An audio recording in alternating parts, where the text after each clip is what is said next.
जिला पंचायत? नहीं नहीं, मैं पूछ रहा हूं किसका चुनाव लड़ोगे? Member of parliament?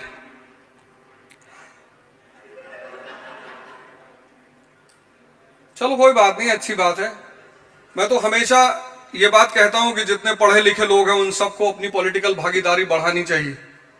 और जब तक देश में लोग पॉलिटिकल भागीदारी नहीं बढ़ाएंगे, पढ़े लिखे लोग, इस बात को मैं यही पूर्ण विराम दे दूंगा, इसके आगे कोई लाइन नहीं बोलूंगा। आजकल बड़ी कार्रवाइयां हो रही हैं। तो कहानी की शुरुआत कुछ ऐसे होती है कि एक बार क्या हुआ, एरिस्टोक्रेसी इज लॉ मैंने इवॉल्व किया है तो बहुत पुराना, पर मैंने उसको अपना नाम दिया लॉ ऑफ एरिस्टोक्रेसी। उसके 4 पॉइंट्स हैं, उन चारों पे डिस्कस करूंगा, लेकिन पहले एक कहानी। तो एक 75 साल के बुजुर्ग गाड़ी चला रहे थे, और गाड़ी चलाते चलाते उन्होंने देखा कि पुलिस की जीप उनके पीछे आ रही। बहुत शांति से सुनिएगा। इस देश की सबसे प्यारी बात यह है कि यहां दर्शन कहानियों में सुनाया जाता था, इसलिए इस देश का हर आदमी दार्शनिक है। रिक्शे वाले से बात करो आत्मा के बारे में, 50 लाइन वो भी बोल देगा कि भैया मरती नहीं है और सिर्फ कपड़ा बदलती है, और आपने पिस्टल लगा के निकाल के उसके मुंह पे रख दिया कि तेरा कपड़ा बदलवाऊं। अरे अरे भैया कैसी बातें कर रहे हैं। तो यहां हर आदमी दार्शनिक है। उसकी वजह यही है क्योंकि दर्शन कहानियों में। तो बहुत इस कहानी को गौर से सुनिए, आपकी कहानी है, हमारी कहानी। और जीवन का सबसे अहम चीज है चुनौती। कुछ कम नहीं होती, मरते मरते लाइन लगती मरघट पे, तो चुनौती तो कभी कमी नहीं होगी। काम क्या आएगा? तो 75 साल के बुजुर्ग गाड़ी चला रहे थे, एक बैग उन्होंने देखा कि पीछे पुलिस की जीप आ रही है। उन्होंने गाड़ी की स्पीड तेज कर दी, 140, 50, 60, 170। फाइनली जहां गाड़ी जाके उन्होंने रोकी, साइड में लगाया। जब उन्हें लगा कि भाग नहीं पाएंगे, फिर गाड़ी से निकलकर बाहर आए। कुछ देर बाद पुलिस की जीप भी आके रुकी, उसमें से एक सब इंस्पेक्टर निकला। उसने कहा आज फ्राइडे की शाम है। बुजुर्ग ने कहा अच्छा। बोले 2 दिन मेरी छुट्टी है, सैटरडे संडे। कुछ ऐसा रीजन बता दो मुझे कि मैं तुम्हें छोड़ दूं, क्योंकि आप बुजुर्ग आदमी हो, आपको परेशान करके मुझे खुशी नहीं होगी। तो कोई रीजन बता दो कि मैं तुम्हें छोड़ दूं और मैं खुशी खुशी वापस चला जाऊं।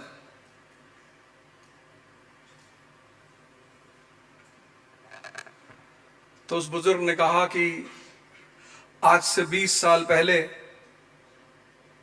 मेरी बीवी एक पुलिस वाले के साथ भाग गई थी। मुझे लगा कि तुम उसे वापस करने आ रहे हो, बस इसीलिए मैं गाड़ी बहुत तेज चला रहा था। उस सब इंस्पेक्टर ने उस बुजुर्ग को सलाम किया, जय हिंद सर। जितनी चुनौतियां इस लाइफ में हैं, उसमें सिर्फ एक चीज आपको बचाती है, बस सिर्फ एक, और वो है आपका कॉमन सेंस।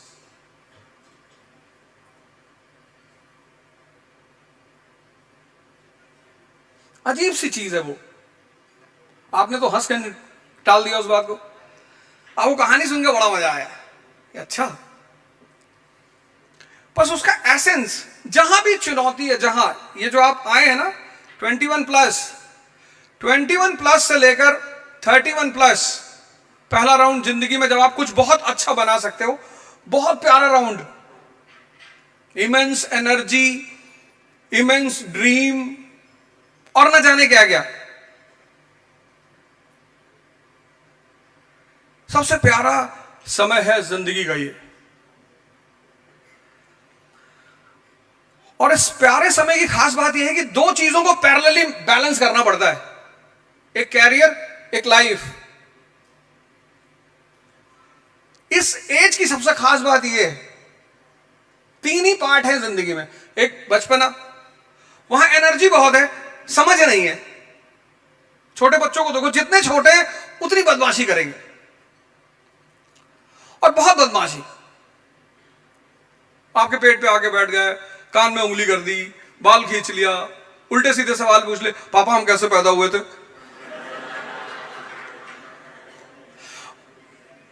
पता लगा शादी की वीडियो आप देख रहे हैं परिवार के साथ बैठ के, उन्होंने पूछ लिया, पापा मम्मा मुझे क्यों नहीं बुलाया था शादी में? माँ बड़े गुस्सा होते कि बदतमीजी वाली बातें करते रहते हो, अंदर है उसको। एक एज है 70+, वहां समझ बहुत है, एनर्जी नहीं है। इसलिए बुजुर्ग आदमी बहुत राय देता हुआ दिखाई पड़ता है, प्रेम नहीं करना चाहिए, धोखा है धोखा। तुमको लगेगा अपना तो निपट लिए,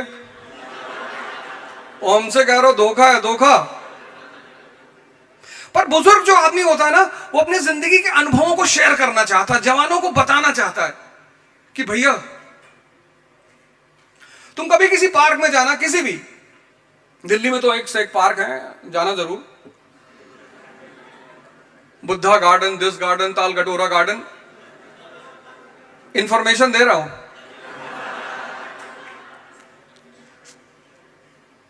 वहां तुम्हें 21 से 30 वाली गैंग मिलेगी,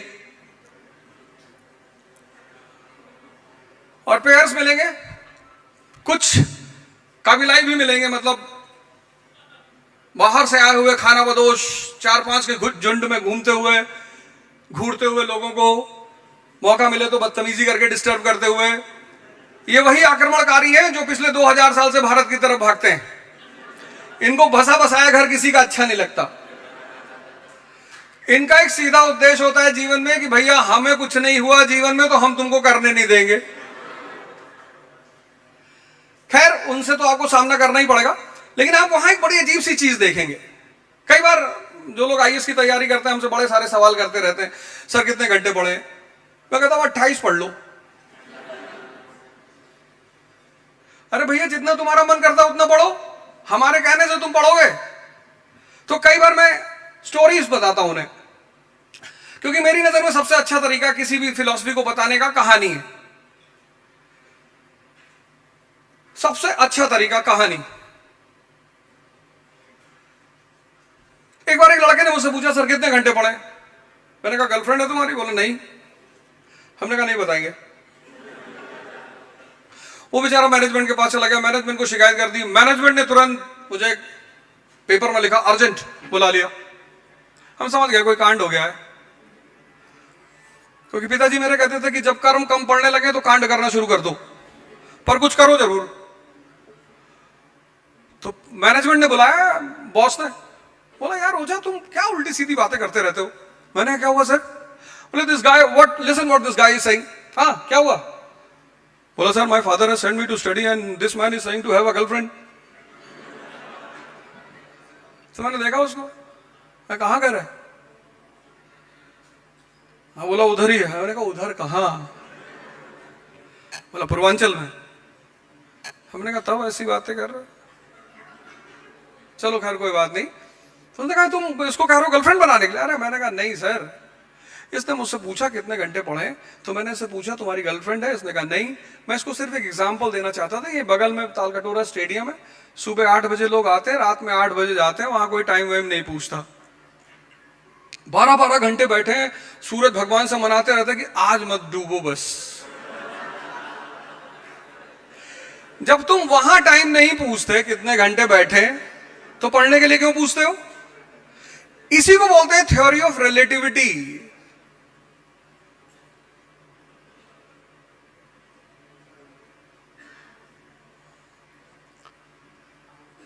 इसी को बोलते हैं थ्योरी ऑफ रिलेटिविटी। तो ये जो लॉ ऑफ एरिस्टोक्रेसी मैंने बनाया है, मैंने कहा ना कि जीवन में आपको जो सबसे ज्यादा चीज काम आएगी वो है कॉमन सेंस। आप जितना डेवलप कर लें, और कोई जरूरी नहीं है सबसे ज्यादा पढ़ने से आती है, ये बात सही है। Education is the eligibility and also the requirement to develop common sense, but it is not compulsory. ऐसा नहीं कि जो लोग पढ़े लिखे सिर्फ उनके पास कॉमन सेंस होगा, अंडरस्टैंडिंग होगा, ऐसा बिल्कुल नहीं है। हाँ एजुकेशन उसे डेवलप करता है, ग्रो करता है। कबीर दास कभी कॉलेज नहीं गए, कभी स्कूल नहीं गए। उनके ऊपर एक डिपार्टमेंट है अमेरिका में, फिलाडेल्फिया यूनिवर्सिटी में, कबीर डिपार्टमेंट। हमारे देश में एक बहुत बड़े फिलोसोफर हुए शंकराचार्य, बहुत बड़े, मतलब आज तक उनकी फिलॉसफीज पे रिसर्च होती है, अच्छे अच्छे लोग उनको समझ ही नहीं पाते। उनका एक सिद्धांत है छाया, माया का सिद्धांत, थ्योरी ऑफ इल्यूजन। वो कहते हैं ये पूरी दुनिया इल्यूजन है, माया है, कुछ भी नहीं है। अच्छे अच्छे लोग उसे नहीं समझ पाते। कबीरदास जी ने एक लाइन लिखा, बस एक लाइन, कभी स्कूल नहीं गए, कभी कॉलेज नहीं गए, सिर्फ एक लाइन लिखा, माया छाया एक सी बिरला जाने कोई। बोले माया जो है इल्यूजन, वो छाया की तरह है, शैडो। बोले माया छाया एक सी, माया जो है वो छाया की तरह है। जैसे हमारी शैडो है, वो दिखाई तो पड़ती है पर होती नहीं है, ऐसा दुनिया में माया है, दिखाई तो पड़ती है पर होती नहीं है। तो कॉमन सेंस के लिए एजुकेशन कंपलसरी नहीं है, लेकिन education is the main medium to enhance common sense. अब कॉमन सेंस अगर आपको डेवलप हो जाए तो वो क्या क्या करेगा आपके लिए। मैंने कहा ना, आप बहुत प्यारे जीवन में एंटर कर रहे हो, इस इंस्टीट्यूशन में आए हो, इतना अच्छा इंस्टीट्यूशन आपका, आपकी फैकल्टीज। और एक काम करना यार, फैकल्टीज की, टीचर्स की खूब इज्जत करना। मैंने देखा अभी जो हमारे जनरेशंस आ रही, वो थोड़ा सा इज्जत करने में कंजूसी करती हैं, पर ऐसा मत करना। टीचर की सबसे बड़ी डिमांड लाइफ में क्या है? रिस्पेक्ट। ये तुम्हारे यहां फैकल्टीज हैं, टीचर्स हैं जो तुम्हें पढ़ाएंगे, कहीं भी तुम बस रुक के गुड मॉर्निंग कह दो, good morning ma'am, good morning sir. अगर आज वो तुम्हें 4 चीजें बताने जा रहे हैं क्लास में, मैं तुम्हें गारंटी कहता हूं 8 बताएंगे।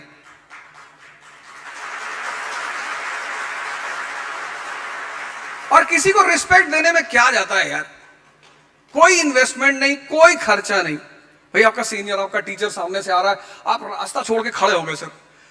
इतना गेस्चर, इतना बड़ा गेस्चर होता है। आपको कोई पैसा थोड़ी देना है टीचर्स को,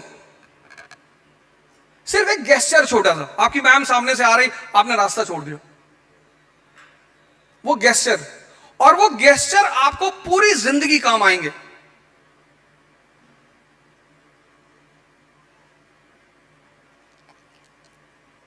इस देश की जो बहुत सारी खूबियां हैं, बहुत सारी, और ऐसी ऐसी खूबियां हैं जो पूरी दुनिया में कहीं नहीं है।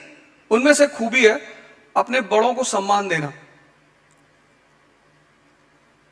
मतलब मैं बाहर जाता हूं सेमिनार लेने, लंदन है, बाहर यूएस, जर्मनी चले गए, तो वहां एक चीज बड़ी टेंशन वाली हो जाती है। वहां तो कोई पैर वैर छूता ही नहीं। यहां वो क्या है? ग्रैटिट्यूड है, प्रेम है, सम्मान दिया बोलो यार। और जितना सम्मान दोगे, उसकी भी गारंटी है उतना बड़ा रिटर्न भी मिलेगा तुम्हें। हर आदमी, मतलब मैं तुम्हें बताऊं, हमारे यहां करोल बाग में बारिश के टाइम पे पानी भर जाता है सड़कों पे, और काफी पानी भर जाता है। तो रिक्शे वाले जो है ना, वो रोड क्रॉस कराने का 100 रुपए, 200 रुपए, 300 रुपए लेते हैं, सिर्फ रोड क्रॉस, इस पार से उस पार। लेकिन बहुत सारे रिक्शे वाले ऐसे हैं जिनको मैं नमस्कार करता था। जैसे मैं उनके रिक्शे बैठा, मैंने कहा भैया नमस्ते। आप बिलीव नहीं करोगे कि कई बार ऐसा हुआ कि मैंने रोड क्रॉस किया, उन्होंने मुझसे 1 रुपए नहीं लिए। सम्मान इतनी बड़ी चीज होती है। किसी से प्रेम से बात करना, किसी को सम्मान देना, है बड़ी छोटी चीजें, लेकिन आपको काम बहुत आएंगे। तो कॉमन सेंस जब आप डेवलप करोगे, तो पहली चीज आपको पता है क्या करेगा? वो प्रायोरिटी सेट करेगा लाइफ में। 90% लोगों की जिंदगी में कोई प्रायोरिटी है ही नहीं, है ही नहीं। उनसे पूछो क्या करोगे? भैया एसएससी का एग्जाम दे रहे हैं। अच्छा, एसएससी क्यों दे रहे हो? एसएससी दे रहे हो तो यूपी पीसीएस भी दे दो। और अगर 4 लोगों ने समझा दिया, प्रायोरिटी चेंज हो गई। 4 आदमी ने, किसी ने बता दिया भैया आईएएस का एग्जाम ऐसे ऐसे होता है, प्रायोरिटी चेंज। अपने जीवन की प्रायोरिटी बनाओ, priority. First step, second step, third step. बहुत प्यारी चीज है प्रायोरिटी। हम जब हिस्ट्री पढ़ाते हैं ना, तो हम एक फॉर्मूला पढ़ाते हैं, P = P, policy depends upon priority. और जितने रूलरों ने इस फॉर्मूले को तोड़ा, वो फेल कर गए।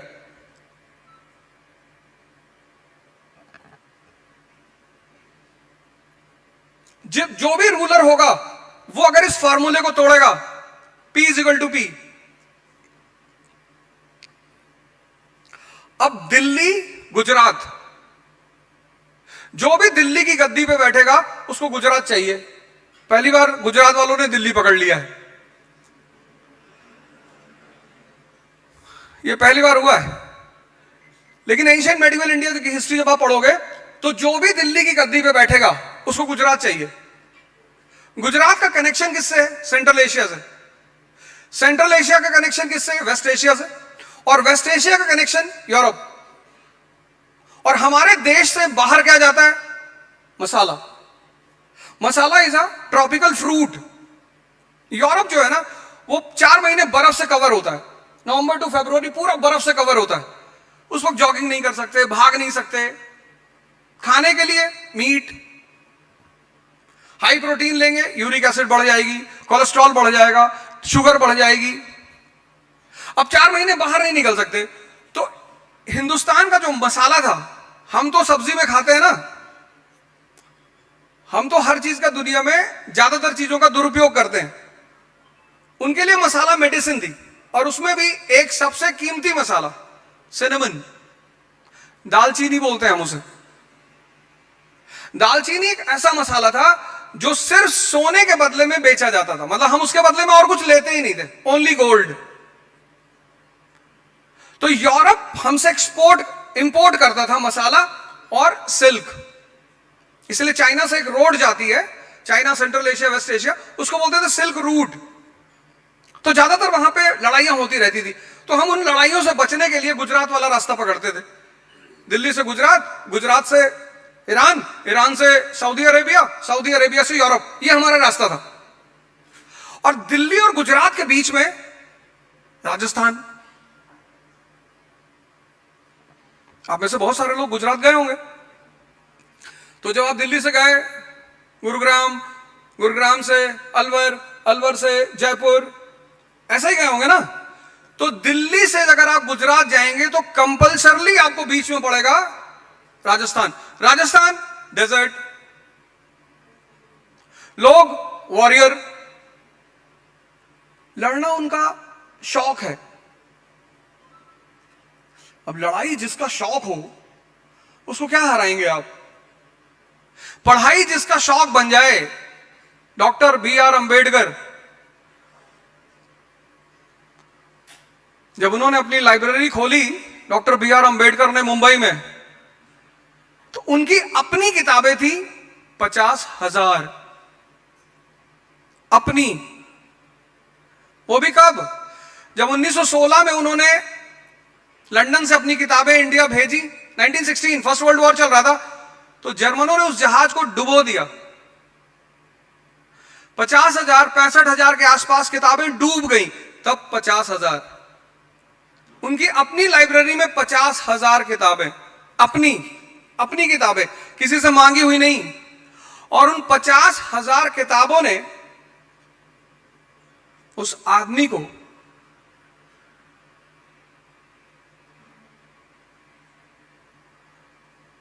जो अछूत समाज में पैदा हुआ, जिसको लोग पानी नहीं देते थे, उसको चेयरमैन बना दिया इंडियन कॉन्स्टिट्यूशन के ड्राफ्टिंग कमेटी का।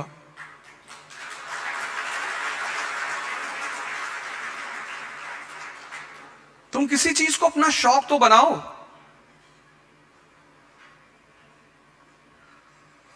राजपूतों को लड़ने का शौक है, लड़ने का शौक। करवा चौथ वहीं का फेस्टिवल है, अभी आने वाला है।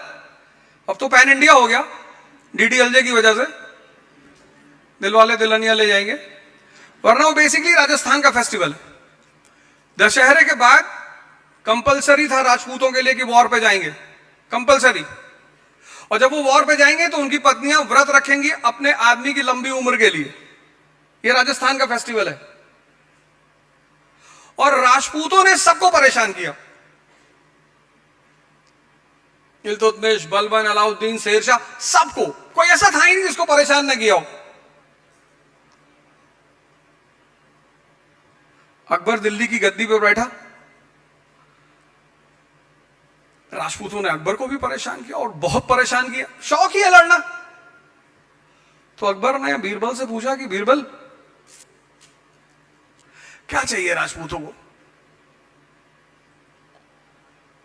तो बीरबल ने कहा सर 2 चीज चाहिए।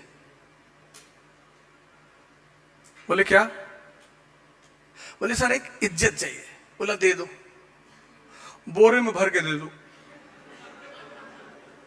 इज्जत कोई कमोडिटी थोड़ी है, अभी तो मैं उसकी बात कर रहा था। इज्जत कोई कमोडिटी है नहीं। बोले दे दो, बोरे में भरो, बोरे में। बोले दूसरा क्या चाहिए?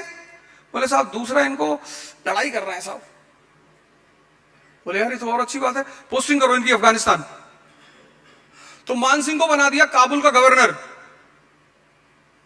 अब एक तरफ अफगानी, उनको भी लड़ाई का शौक है, और दूसरी तरफ राजपूत, इनको भी लड़ाई का शौक है, और दोनों लड़ रहे हैं।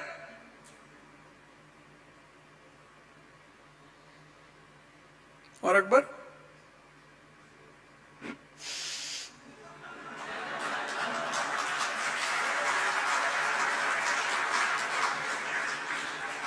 अनारकली का